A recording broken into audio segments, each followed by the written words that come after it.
We were so thankful that Marshall's cardiologist took it as seriously as she did. But there are a lot of doctors out there that A, don't know what they're dealing with, or B, don't take it as seriously.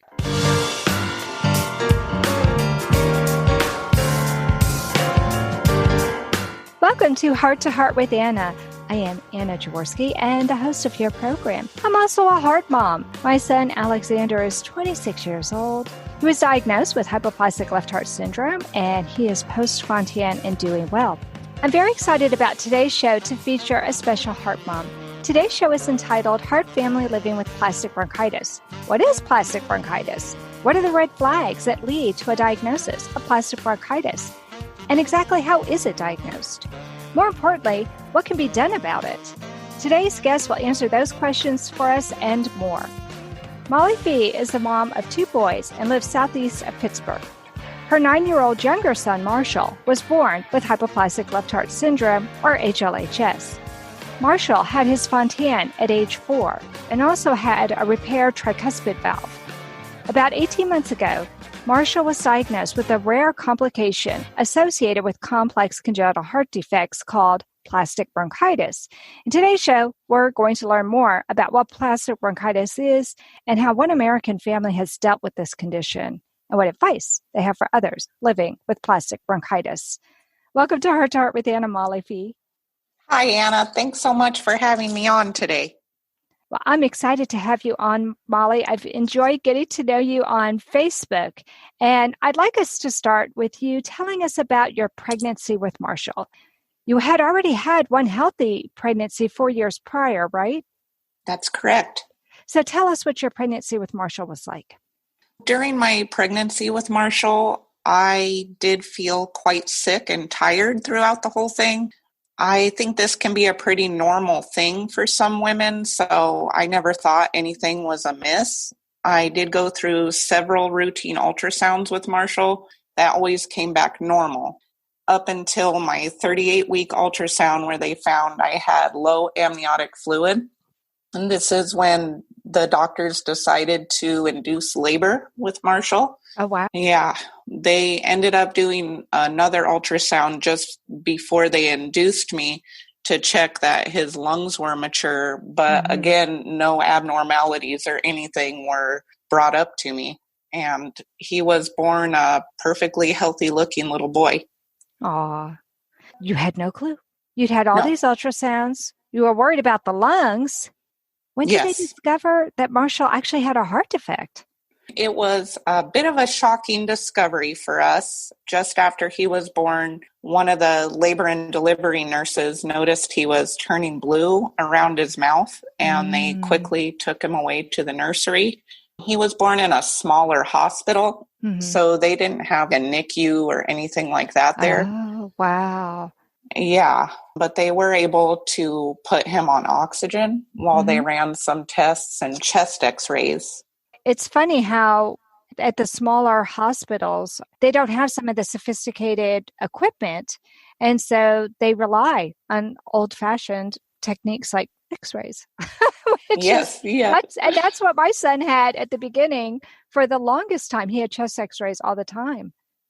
Yeah, that's basically all they were able to do there. And as we later found out, they can't diagnose a heart problem that way. Exactly. So, they cannot diagnose, especially hypoplastic left heart syndrome, unless there's something majorly wrong. Like with my son, he was in congestive heart failure, and they could see that the heart was too enlarged. Oh, wow. But your baby was just born, so it wouldn't have had a chance to become congested yet.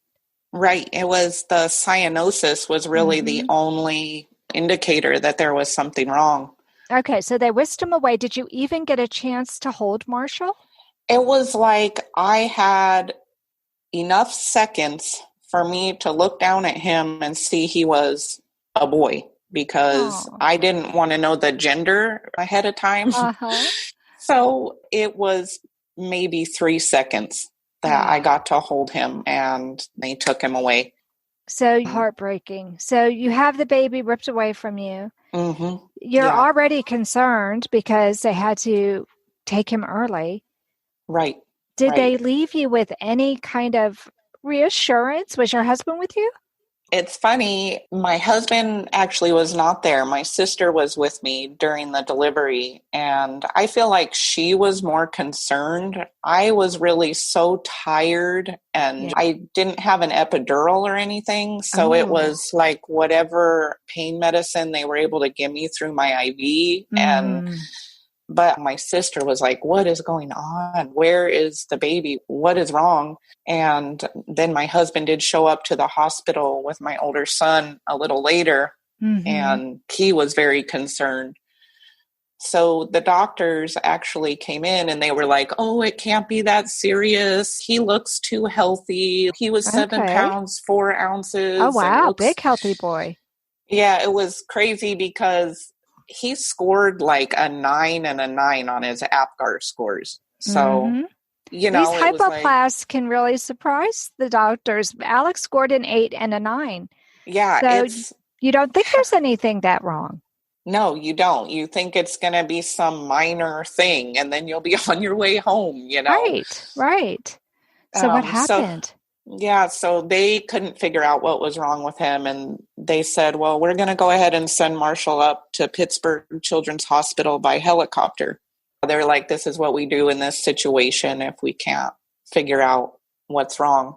So they came and they got him on the helicopter and took off. And my husband immediately headed for Pittsburg, which is about an hour and a half away. And I was left there to recover from labor. And after a few hours, my husband, Joe, called and was like, the cardiology people just came out and said, little Marshall's heart is pretty messed up. And he was like, there's veins that are too small or not there. And he's missing pieces of his heart that should be there. And oh, Molly. Yeah. And you had to hear that on a telephone. Yeah, over the phone. And I was all by myself. My sister had my other son, and Joe went with Marshall. So, yeah, it's pretty surreal, you know? Yeah. Like looking back how it all went down. Okay, so it sounds like in Pittsburgh, they were pretty quickly able to identify that it was hypoplastic left heart syndrome, although I imagine that's a diagnosis neither you nor your husband had ever heard before. Yeah, I had no idea about HLHS congenital heart disease at all. I had never heard those words in my life. So it was all new, definitely. How old was Marshall when he had his first operation? That day, the day he was born, they said Marshall will require surgery tomorrow in order to survive.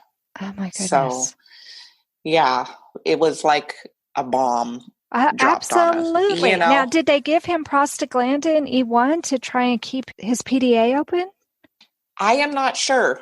I recovered for a few hours and then they let me go, but I wasn't able to get up to the hospital that same day. And when I showed up the next morning before his surgery, which was the first thing in the morning, he was on so many things. I had never seen anything like that in my life. Oh, it's so scary to see your scary little baby attached to so many different wires and tubes and equipment. Yeah. And they were like, would you like to hold him before we take him back to surgery? And I was like, yes, but I was so scared because he had so many lines and was he intubated? Monitors. He was. Yeah, so then it's not like you can grab him and hold him to your chest. You're just standing, hovering over the bed. Exactly, yeah. It's not a comfortable way to hold your baby. No, he was on a little mat thing even. So I was holding the mat with him on it. So, oh my goodness. Pretty strange, you know? I know. When you look back, doesn't it almost feel like it happened to somebody else? Yes, it feels like a different world for sure. This content is not intended to be a substitute for professional medical advice, diagnosis, or treatment. The opinions expressed in the podcast are not those of Hearts Unite the Globe, but of the hosts and guests, and are intended to spark discussion about issues pertaining to congenital heart disease or bereavement. You are listening to Heart with Anna. If you have a question or comment that you would like addressed on our show, please send an email to Anna Jaworski at anna@hearttoheartwithanna.com. That's Anna at hearttoheartwithanna.com. Now, back to Heart with Anna. Molly, before the break, we learned a little bit about your son's heart defect and his first surgery. In this segment, I want to talk about the plastic bronchitis. First of all, did he have his Fontan before the plastic bronchitis was diagnosed? He did. One thing that was unusual a little bit about Marshall was that it took so long for the plastic bronchitis to appear. Mm-hmm. So he was 3.5 at his Fontan, and then he was 8 when he was diagnosed with plastic bronchitis. Oh, wow. So he went for a good number of years with no complications beyond the normal ones, I imagine. How did he do with his Fontan? Were there any complications after that surgery? He did have persistent chylous effusions after his Fontan. He was there for 15 days. He had to go NPO, or no food, no drink by mouth, for 8 days. In order. Yeah. Wow. Yeah. It was definitely one of Marshall's bigger battles. Well, yeah, because he was 3.5. So he was used to having snacks and treats and real meals. And yes. To be denied all of that, that's pretty rough. So they felt that going NPO would prevent the pleural effusions? Yes. And it worked. After the 8 days, we very slowly got to reintroduce food and drink, but he was on a fat-free diet for 6 weeks after that. Wow, that's rough with the little one. Yes, it was a challenge. And you had another child too that you also had to feed. Yes. Yeah, so I remember Wyatt, my older son, eating ramen noodles in the basement, because Marshall couldn't have it. So we're like sneaking food, Oh, poor Marshall. You just know he could probably smell it, and he knew it was going on. Yeah. So looking back, I guess that kind of pointed that there may be a problem in the future. But not necessarily, right? Well, that's actually a very common complication. Alexander, after his second Fontan, because he had a Fontan revision, we were in the hospital for 26 days with pleural effusions.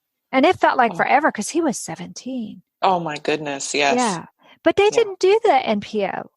I mean, he was eating normal foods within 24 hours of having his surgery.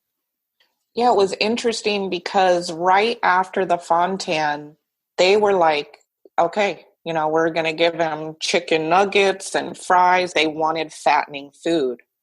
And it was like immediately. The effusions were chylous, so I guess the lymph fluid was the fluid in his chest.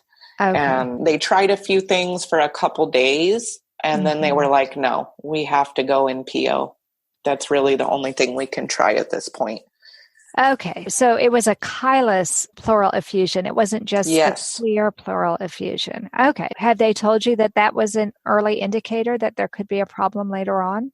I have heard that it's common with kids that get plastic bronchitis that they dealt with that after their Fontan, but I don't think it's every time. You know what I mean? Right.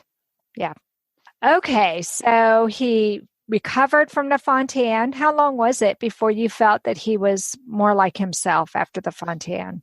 After the 6 weeks of no fat, he did so good. He was like a regular kid. I mean, his energy, just the way he looked, you would never know he had a heart problem.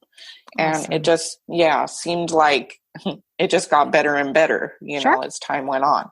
Yeah. So I think we were starting to get comfortable. I totally understand. And yet, with every single cardiology visit, you're waiting for the other shoe to drop, right? Right. Okay. So when did you start to notice that there might be something wrong with Marshall? We were actually out of town, and Marshall woke up in the morning and he was like, I can't get good air. I can't breathe. And we were in a hotel, and I was like, maybe it's the air in here or something. I actually gave him a puff off of an albuterol inhaler, and he started coughing and coughed a big something into the sink.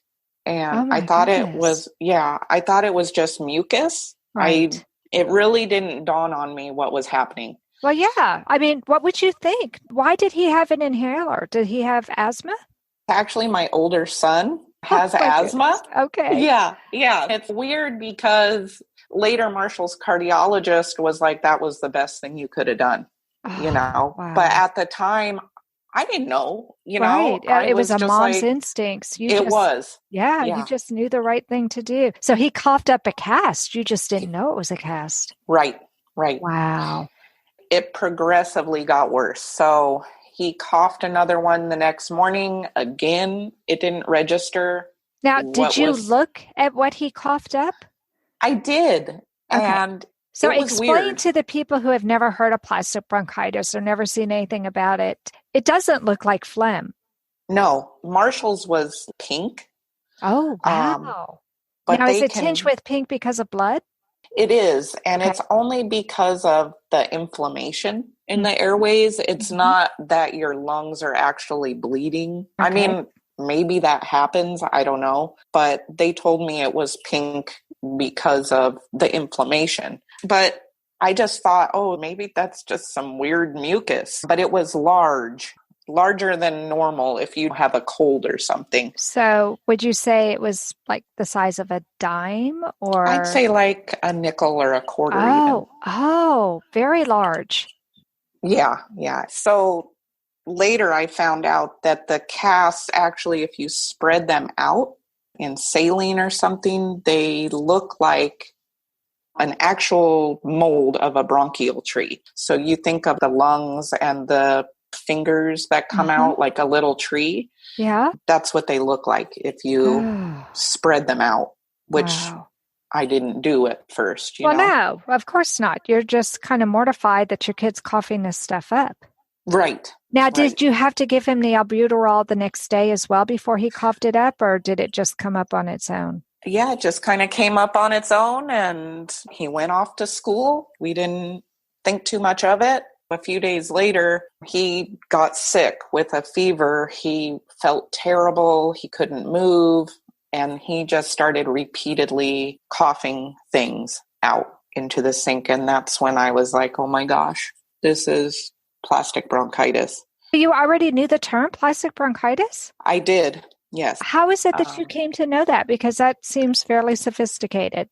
I am kind of, I guess, an investigator of all possibilities of what might happen, what could happen. And so before Marshall's Fontan, I became aware of plastic bronchitis and PLE.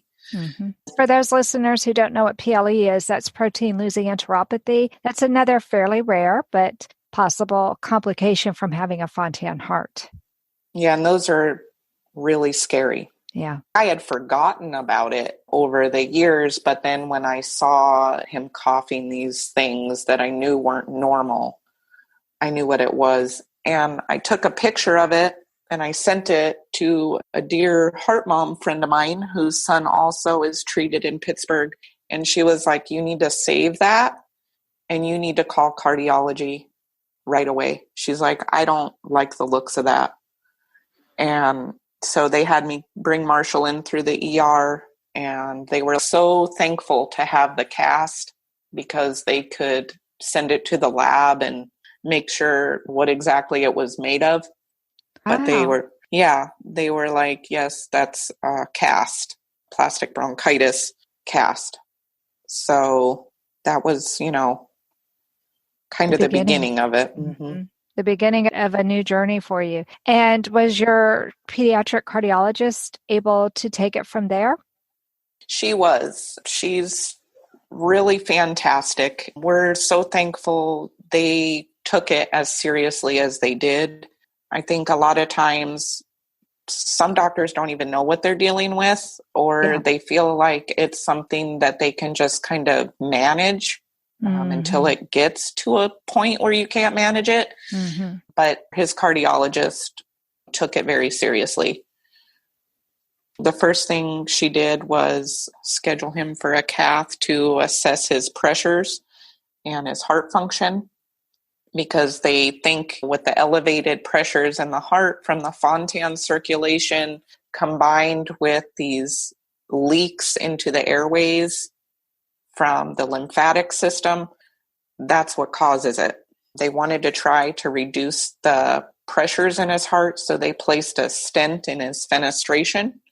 Oh, wow. They did that during a catheterization? They did, yes. Okay. Were they hoping that that might make the plastic bronchitis go away or make it more manageable? Yes, it was hopefully to stop the casting or at least slow it down. Mm-hmm. And that was pretty dramatic change for Marshall. Really? Yeah. And I don't know if it's normal for kids that have to have this done, that it's so dramatic for them. But Marshall went from oxygen saturations of 95, and after the stent, he was dipping into the high 70s. So, yeah, it was crazy.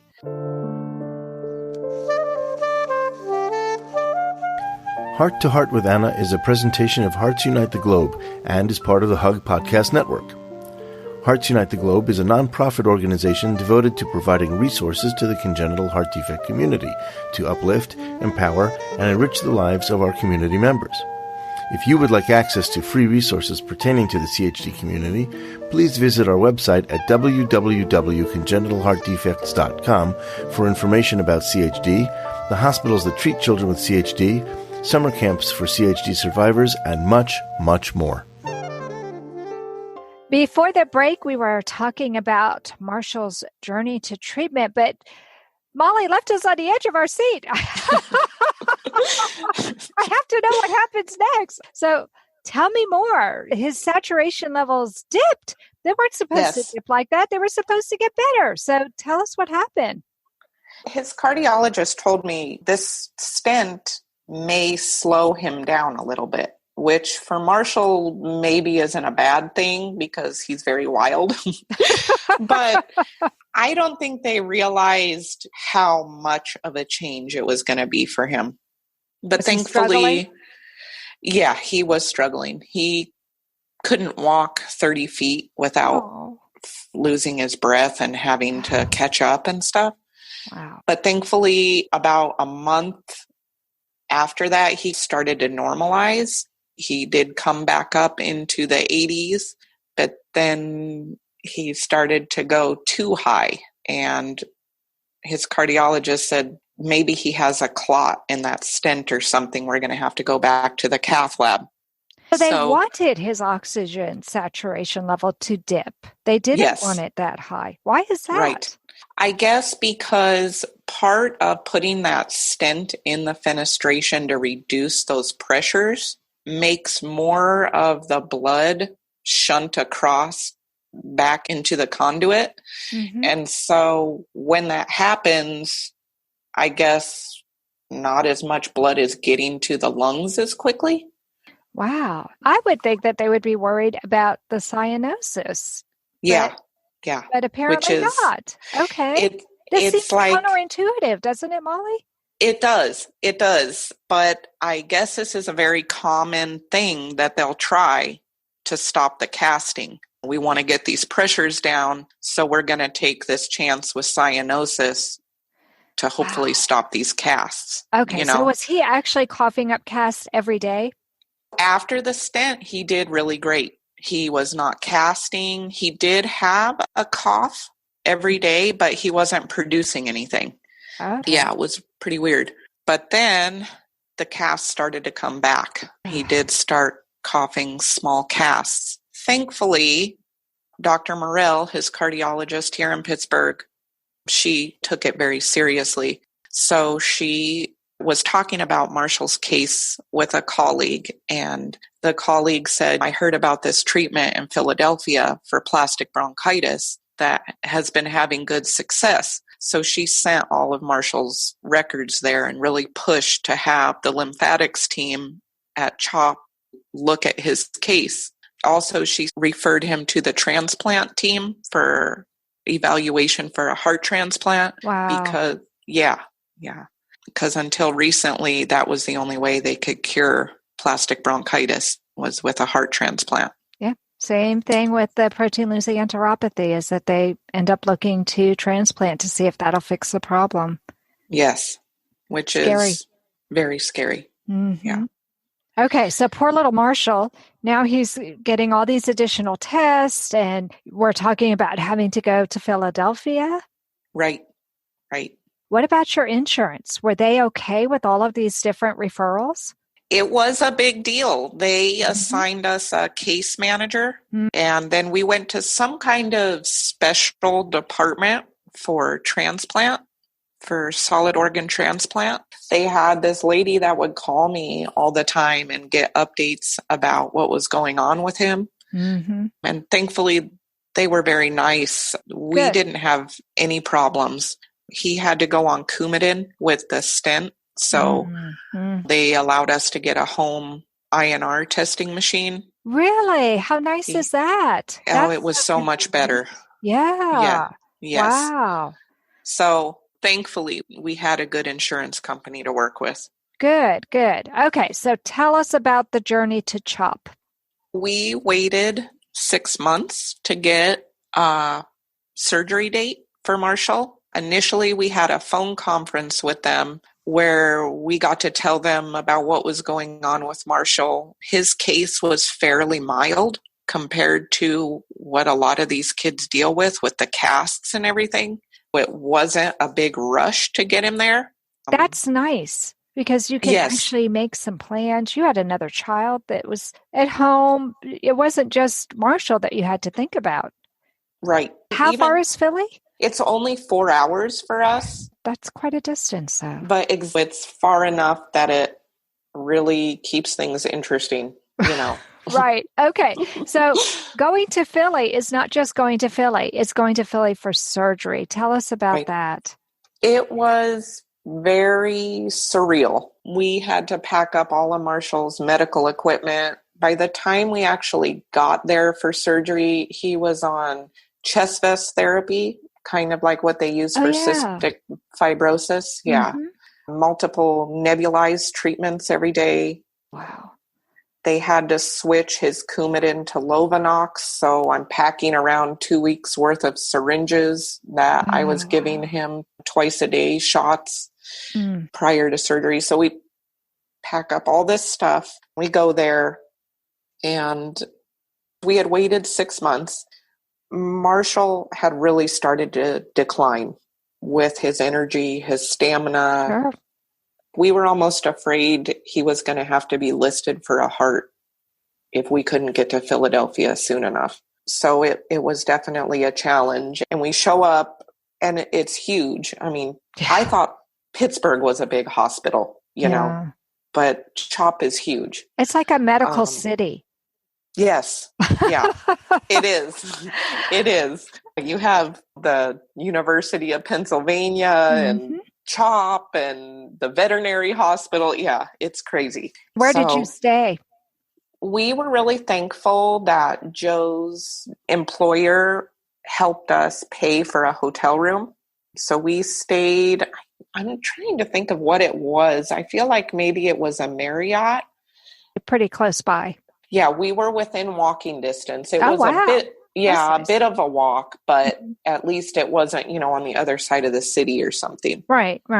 Okay. So you finally make it there. Now, Marshall's in the hospital. They didn't let you room in.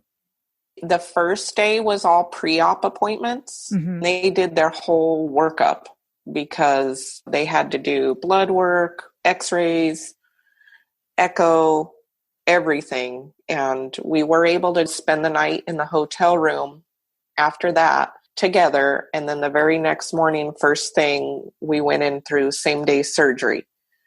And he had the lymphatic imaging and embolization with Dr. Dory there at CHOP, which was about 7 hours in the operating room. Oh, wow. That's a long procedure.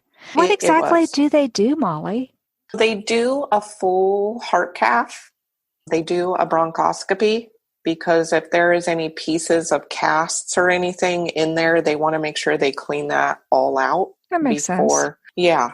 And then they do imaging of the lymphatic system. So they actually inject a dye into the lymphatic system and put them in a MRI machine to get a map. And from there, they can see abnormalities. And in Marshall's case, they found a very large abnormal lymphatic vessel that went from his liver to his lung. Oh, wow. Yeah. And so that explained it. Yeah, Dr. Dory seemed pretty confident that that is what was causing the problem for him. Oh, okay. So they see this abnormal vessel. Do they just decide to sew it off? So they actually glue it. They glue it. Yeah, they have some kind of special glue that they put in. Okay. And that seals it off. Wow. Yeah. Okay. So now the drum roll. Yeah. Did it work? Because that sounds really scary. 7 hours and all that mapping and then sticking glue in someone's body in a place that normally is not glue. Did it work? Dr. Dory was very confident. However, after Marshall had been under anesthesia already that long, they weren't comfortable to keep looking. So he said, I feel confident that this is what was causing the problem, but time will tell if that was the only problem. And how many years ago was that? It'll be a year at the end of January. So we're still in the first year. Yes. And so far, so good? So far, so good. Oh, wow. I feel like I could take a deep breath now. Okay. Yes. Tell me what advice you have for other families who are dealing with plastic bronchitis and maybe aren't at this point yet. I would definitely say one thing that really helped me was the plastic bronchitis online community where I found you, Anna. Actually, on Facebook is a group for families dealing with plastic bronchitis. And it's a very active group. It is. And they're so wonderful, you know. I've learned so much, and thankfully my son didn't have to deal with it, but I knew it was something that a lot of families did have to deal with, and I wanted to learn more. So I asked if I could join the group, and they were very welcoming to me. And when I heard some bits of your story, I said, oh, Molly, you have to come on the program, just because I think people need to know that there are some treatments that are available, but maybe not everywhere. So would you recommend CHOP? Like I said, we were so thankful that Marshall's cardiologist took it as seriously as she did. But there are a lot of doctors out there that A, don't know what they're dealing with, or B, don't take it as seriously. So I would definitely recommend at least getting your child's case to CHOP, to the lymphatics team there. Even if you don't go there for the procedure, even just a phone conference with them to kind of get an idea of what exactly you're dealing with. They may have medication suggestions, be able to give you an idea of what they think. And they're cutting edge. So whenever there's something new going on, they're right there. They know. A lot of times they're the researchers who are doing that research. Yes. Yeah. I mean, Dr. Dory invented this, you know. Just amazing. It is. Absolutely amazing. And that it works. Now, is this something that other hospitals are replicating? Can you get treatments like this elsewhere? It's my understanding they are trying to get it out there. I believe Children's in Los Angeles. I believe Texas Children's. And I feel like maybe there's another one of the larger centers that has been working. I wouldn't be surprised if Boston isn't doing it too, because it could be cutting edge as well. The thing to do, of course, is to contact CHOP and then say what satellite clinics are doing the same program that you're doing. And they'll be very forthcoming with that, I'm sure. Yeah. They're doing wonderful things. It makes you feel like, okay, this is scary, but it doesn't have to be a death sentence. And it doesn't have to be transplant. Right. There are some measures in between. Eventually, yes, it may be transplant, but we know that with any of our heart kids, that eventually they may need a transplant. Talk to us about Marshall's future. What have they led you to believe, knowing that this is still a fairly new procedure? I think right now it's kind of, as far as the plastic bronchitis goes, hopefully it doesn't come back. You know, hopefully that was it. As I mentioned, this stenting in his fenestration is a real challenge for him. It continues to be. So while he improved greatly with the procedure at CHOP. He still struggles with low saturations, energy and stamina issues, just trying to do his best every day. Hopefully, he'll get better and better over time, but he is still followed closely with the transplant team here in Pittsburgh. So is transplant definitely the next step? They wouldn't consider doing a Fontan revision before they would go to transplant? Transplant's definitely the next step? So initially, his transplant cardiologist, Dr. Feingold, who is super awesome, wanted to take Marshall back to the cath lab and close that stent. Okay. Because it's so hard on him. Mm-hmm. He struggles with that. Mm-hmm. So Dr. Feingold was in contact with Dr. Dory at CHOP, and Dr. Dory said, you really don't want to close that because that's going to increase the chances of the plastic bronchitis coming back. Oh, okay. So we're kind of in limbo. Right. You're just biding time. Yes. Watching him get bigger and bigger so that if he does need a transplant, it can be an adult-sized heart. Yes. His regular cardiologist had said if we can just get him down the road a few years, maybe some more advances will be made with transplant to make it safer. Right. That's where we are. So it's a waiting game. It's a waiting game. He's not coughing up casts. Correct. And so he's got to feel better. Just not dealing with that cough. Is he still on the chest vest therapy, the albuterol, all of that? He was able to wean off of the breathing treatments and the chest vest, thankfully. He is still on a steroid inhaler, like what they use for asthma. A really expensive one called Asthmanex. And he has somewhat recently completed some courses of oral steroids because he was having kind of like some unexplained episodes of desatting.